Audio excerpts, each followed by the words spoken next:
Imposter syndrome won't just make you fall out of place.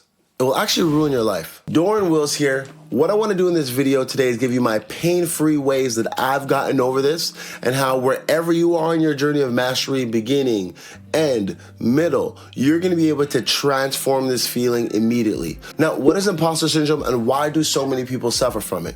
Let's get into the definition first. The persistent inability to believe that one's success is deserved or has been legitimately achieved as a result of one's own effort or skills. Now, the issue isn't in being an imposter. The truth is, along the journey, every level up and improvement of your craft, there is a part of you that is indeed a fraud.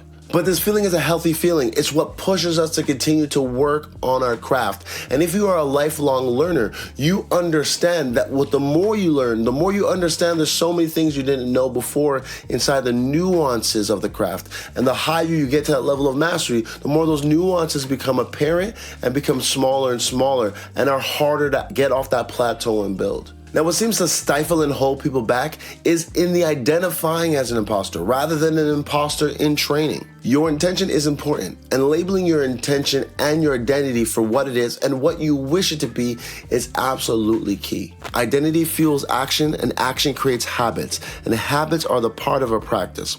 And a practice is the single best way to get where you seek to go.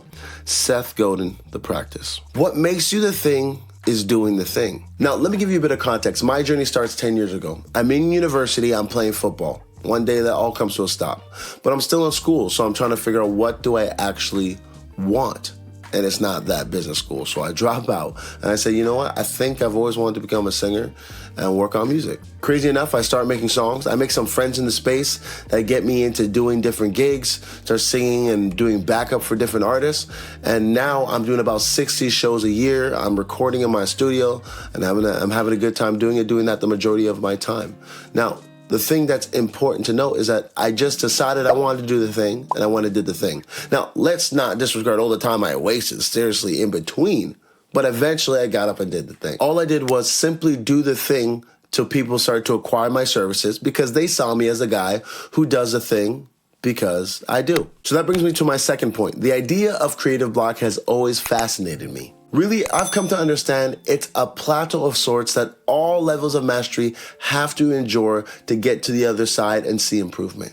Adding tools of people and work you admire allows you to keep perspective in these phases to help you break through. Be aware of the assumption that the way you work is the best way simply because it's the way you've done it before. Rick Rubin. This can be a slowdown that you really need to ramp it up. Adding tools to your bag that without this, you would have never done it before. Let's get into number 3. Everybody has a plan until they get punched in the mouth. You are an imposter because you plan on doing rather than doing. Now, if we look at the example of a comedian, I love this example because it's one of those art forms that if you look at the top and who are performing at their best, there's no skipping those steps. You got to put in the time, you got to put in the work.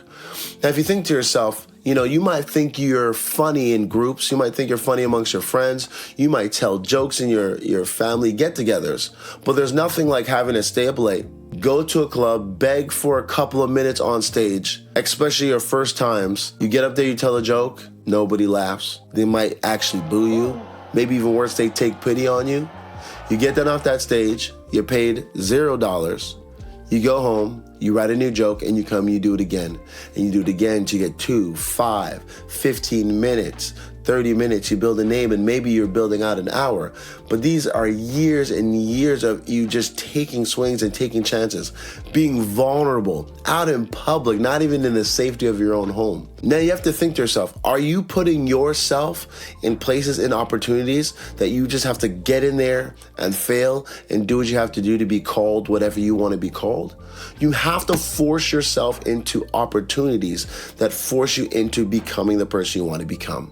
So you need to prove yourself right. And the best way to prove yourself right is to actually show up with evidence. So if you know you get up 3-4 times a week and you go up and you tell jokes, no matter how the result is, you're a comedian because you're doing the work of a comedian. Now, if you're someone who wants to make songs and you're feeling an imposter about making songs, but you get up every week and you are making a song, you are writing that song, you're finishing that song, you're shipping it and you're sharing it with friends or sharing it with the world. You're an artist, you make songs. That's what it takes. Put yourself in uncomfortable places, but in those uncomfortable places, that's where you're going to grow. Remember, above all, go create, be great. Peace.